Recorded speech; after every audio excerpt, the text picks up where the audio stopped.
Well, good morning. Today is Wednesday, May 31st, 2023, and I am Kenny Polcari, your host of the party, and here are the things you need to know, and there's a lot of them on the calendar. So, Nvidia joins the $1 trillion club, and Kathy, well, she missed that move.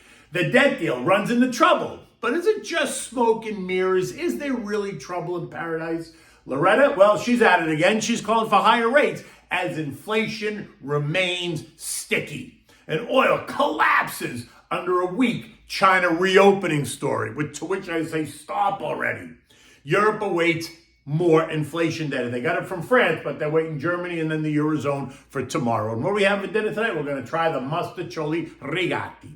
Okay, so let's get this out of the way right out front. Investors, traders, and algos drove Nvidia higher once again yesterday, crowning it a $1 trillion chip tech company. And we can credit the soaring demand for all those specialized chips needed to power the new generation of AI products for the move this past week and this past year. CEO Jensen Huang telling us that you should, and I quote, run, don't walk. Either you're running for food or you become the food. At a conference in Taiwan, he detailed his willingness to take outsized risks on artificial intelligence years ago when others would not even consider it. And yesterday, as a result, he was crowned the winner. The stock has been on a tear ever since he shattered every street estimate last week. And then over the weekend, he announced that even more AI-related products will continue to transform the world, and products that Nvidia is right at the heart of. And they include robotics, gaming, advertising, and networking technology. And then he pulled back the curtain and he introduced something new, DGX GH200, whatever that is, and it's going to make ChatGPT look like nursery school. And he expects all the big boys to be buyers. Think Microsoft, Meta, Google, Amazon, and anyone else, and there's a lot, that's considering upgrading their AI efforts, and that includes everybody. What is now clear, though, is that the tech industry is not keeping up with the new world of complex computing, of artificial intelligence. And to keep up with it, they're all turning to Nvidia to fill that void. In fact, he said, we have reached the tipping point of a new computing era. Everyone is a creator now. And this is all true because of the product that Nvidia creates. The future is here. It is both exciting and scary. On the other side of this is Kathy Wood. You know Kathy Wood, Disruptive Tech. And she isn't so bullish on Nvidia. Of course not. She dumped her position in Nvidia in January, telling Bloomberg listeners that the boom-bust cycles of the chip industry poses risk and that the competition amongst firms in that space is growing. In the end, she just called it a check-the-box stock, right? As if it's a non-event. Well, guess what? I'm happy that I checked the box, as I'm sure so many other people are. But give her a break. She must be kicking herself in the ass because she only missed the last 120% move higher. In the end, we all realize that artificial intelligence has real potential, both good and bad. And yes, it has and will change the world. And yes, you should have some exposure to the sector. And if you own Apple and Amazon and IBM and Microsoft and JP Morgan and Bank of America or a host of other names, then trust me, you have exposure to AI. And that was the stock story yesterday. That was it, point blank. Now, on to the other headlines that hit the tape. So exactly what did the debt deal do for the markets on Tuesday? Absolutely nothing. The idea that the deal brokered between Jojo and Kevin was going to drive the market significantly higher was nothing but a pipe dream. First, because, like I said to you, I believe it was mostly priced in, that the market was tiring up at these levels. And I've said all along that that deal is not going to price stocks in the long term. It doesn't provide, it does provide chaos in the short term, but in the end, it's not going to drive long-term stock valuations at all. On top of that, it became clear almost immediately that the deal is not as done as they suggested over the weekend. There's a lot of pushback from the far right and pushback from the far left, and that has helped to raise the temperature in the room when they actually thought that it was going to start to cool. Something that didn't really happen yesterday. So while futures were higher going into the opening bell, much of that was credited to the overnight news comments coming out of Nvidia CEO Jason Huang at that Computex conference in Taiwan. And some of it was also being attributed to the idea that, we avoided a catastrophe. That was until it didn't, right? Which is why we saw the Dow Industrials and the Russell do a complete 180 soon after the opening bell. And that says a lot, because that speaks to what investors think about where the industrials and the SMIDs are relative to the state of the economy. And that's very different than what the tech sector thinks, or at least what the AI part of the tech sector thinks, right? In any event, stocks churned all day as DC tried to put a tourniquet around the wound to stop the bleed and get people to jump on board for this debt deal, right? It's very important to Kevin. And speaking of Kevin, he's trying very hard to sell this as a great deal, right? That they got most everything they wanted, that it was about compromise, which is true. It is about compromise.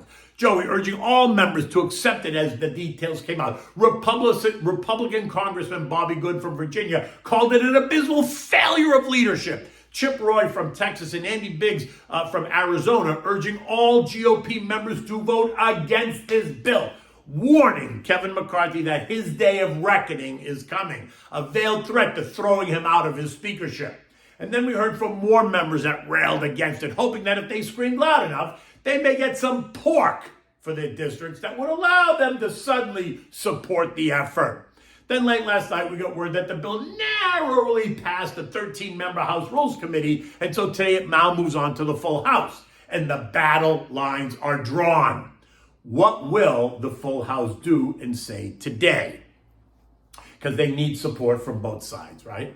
Okay, so then there's the Fed, right? There's interest rates, there's ongoing inflation concerns and what the terminal rate should be. And to that end, once again, we heard from the Fed, one of the Fed's most hawkish members. Guess who that is? Cleveland's Loretta Mester. And she told us that there is no compelling reason to pause. In fact, she sees a more compelling reason to continue to raise rates until the Fed is sure that they have beaten inflation.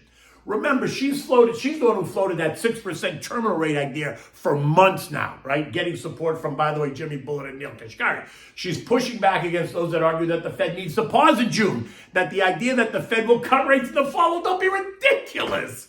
In the end, the economy may be slowing, but inflation remains sticky, and that, for her and for us, should be and is the issue, right? And while the weekend debt deal agreement does take some uncertainty off the table concerning the economy, it isn't enough to convince her that the Fed should pause. But guess what? She left the door wide open by saying that she could be swayed by Friday's non-farm payroll report and June's CPI and PPI reports that are due out on the 13th and 14th of June. The Fed is due to announce on the 14th. So it is a very close call in the time that she's going to have and others are going to have to assess what those numbers are if, in fact, they remain elevated. As the day came to a close, we saw the Dow down 50 points, but this was after it had traded in a 240-point range. The S&P was only down 3. It traded in a 40-point range. The NASDAQ added only 41 points after it traded in a 185-point range. The Russell lost 6, and it traded in a 23-point range, while the transports gained 62 points after trading in a 173-point range. 7 of the 11 broad S&P sectors were lower. Energy down 1%, consumer staples down 1%, which honestly doesn't really make a whole lot of sense to me, but we get back to that. Healthcare down 0.6%, basic materials down 0.5%, financials down just under 0.1%. The industrials, LXI off a little bit more than 0.1%. Utilities were down 0.4%. Tech, consumer discretionary, communications, and real estate were all the sectors that ended the day slightly higher. As expected, Nvidia surged all over again on the back of those comments and on back of all the excitement. It ended the day up another $11 or 3%, taking some of the other tech with it. Interestingly enough, though, the semis did not participate at the end of the day, right? They were higher during the day, but then by the end of the day, the SOX ETF ended the day down 0.1%. Disruptive tech, ARC, was up 1.8, cybersecurity up 0.4, Apple, Amazon, Qualcomm, all up. Qualcomm up 5%, actually.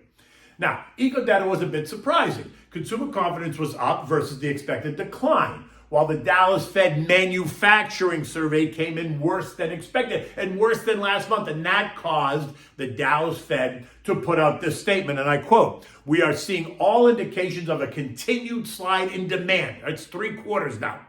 Business is slowing, and that is certain. There is nothing encouraging on the horizon. The war on fossil fuels and higher rates continues to make things worse. That doesn't sound so bullish to me, but what do I know? Today is going to bring us more economic data, so we're going to get the ADP employment number. That's expected to show an increase of 165,000 new jobs. We're going to get the Fed's Beige Book, which is going to talk about the state of the economy around the 12 Federal Reserve Bank regions in the country. We're going to get the Dallas Fed Services Survey, mortgage apps, and the challenge of job cuts. Now, unlike manufacturing, the U.S. economy is a 75% services economy, so today's Dallas number will be more important as it speaks more directly to the services sector. April's reading was negative 14.4. What will today's reading show us?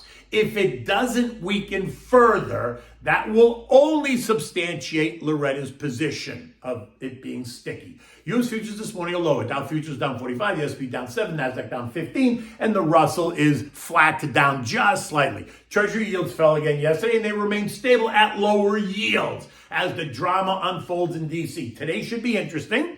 But in the end, the feeling is that the deal will get done, and that will push yields a bit lower for now until we find out what the Fed is going to do, right? Janet emphasizing that June 5th is the absolute X date. That's it, not 1 minute more.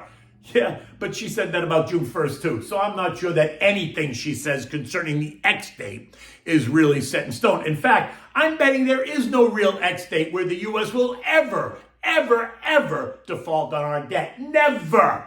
An X date for a shutdown, sure. We've been there before, we've seen that, and it's happened. But I'm not in the camp that the U.S. will ever default on our debt, so I don't think there's an X date. Because if we did, we're going to put ourselves in the company of places like Venezuela, Argentina, Brazil, Russia, and Greece. Just let that sink in for 1 minute, and then tell me you think we're really going to default on our debt. Oil got crushed yesterday, falling 4.3% or $3.15 a barrel. To end the day at $69.54. China reported that everything is not coming up roses and that their manufacturing data points are underwhelming. And that suggests that the China reopening, which has been happening for months now, is not as robust as initially thought. An idea that I do not subscribe to just because I don't believe one thing that comes out of that country. So therefore, I'm not in that camp. Remember, when we talk about manufacturing, we also talk about diesel demand. So if the China reopening is not robust, then it follows that diesel and energy demand would slow. And that was the story yesterday. Now, to be fair, global PMIs have been in contraction. U.S. manufacturing PMIs, like we saw last week, are in contraction territory. And now even Japan reported that industrial output in that country unexpectedly declined. So there are signs pointing to a weakening global economy, and that would mean weakening energy demand. And so you know what that means then for the Saudis and for OPEC Plus. And we're going to hear all about that on Sunday evening, Monday morning after their meeting in Vienna on Sunday, June 4th. What will they say? What will they do? Will they suggest a cut? Oil is now well below all 3 trend lines and is teasing the March lows of $65. At this level, the U.S. becomes a big buyer to replace the millions of barrels of oil we took out of the SPR, and that will prove to help be a floor for oil prices. What the Saudis say on Sunday will prove to be the catalyst for the next move. Gold remains hugging the trend line at 1975 as gold traders await the next headline. We remain solid in the 1880, which is long-term support, and the 2000 range, which is resistance at the moment. There's nothing more to say about that until we get more clarity. European markets this morning are lower. The headlines want you to believe that European investors are sitting on the edge of their seats over the latest chapter in the U.S. debt deal talks, which is laughable. Because even the Europeans know that a default is not happening, no matter what they say. The drama, yes. Default, absolutely not. Flash inflation figures showed that French inflation is cooling. That's good. German numbers are due out later today, while the Eurozone flash figures come out tomorrow. Chinese data pouring cold water on the idea of a robust reopening in that country. And so that's helping kind of set the tone in Europe. At 6 o'clock this morning, European markets were all down between 0.3% and 0.5%.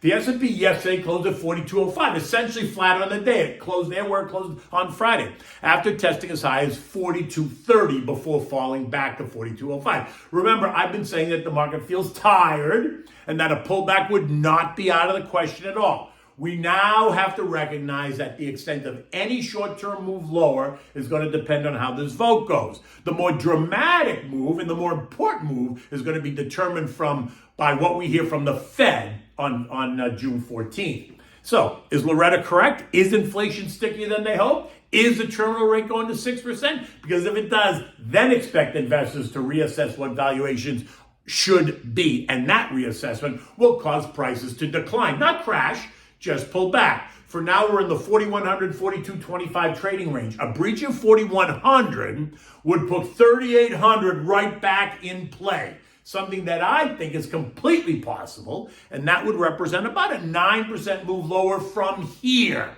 Something that is also considered within the normal trading range. And honestly, it would shake the brains a little bit, causing the weak to run for the exits, creating more opportunity for people like you and me who are long-term investors, always looking for the opportunity. Remember, in the end, you got to stick to the plan and eliminate the noise. Okay, so what do we have for dinner tonight?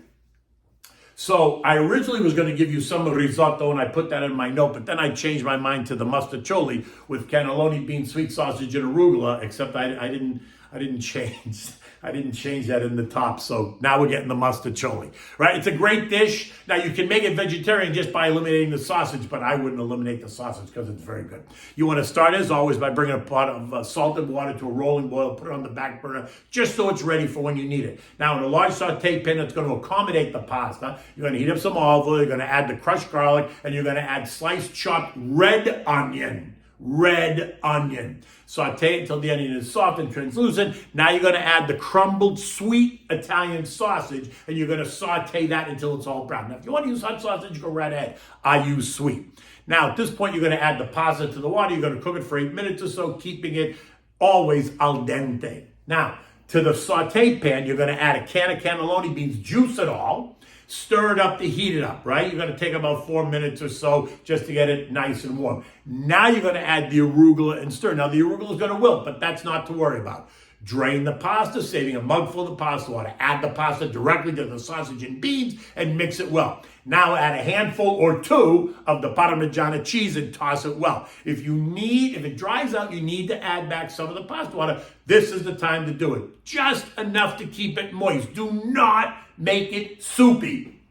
Now, at the end, you want to serve this immediately in warm bowls, and it's always great if you also serve it with some freshly toasted Italian garlic bread.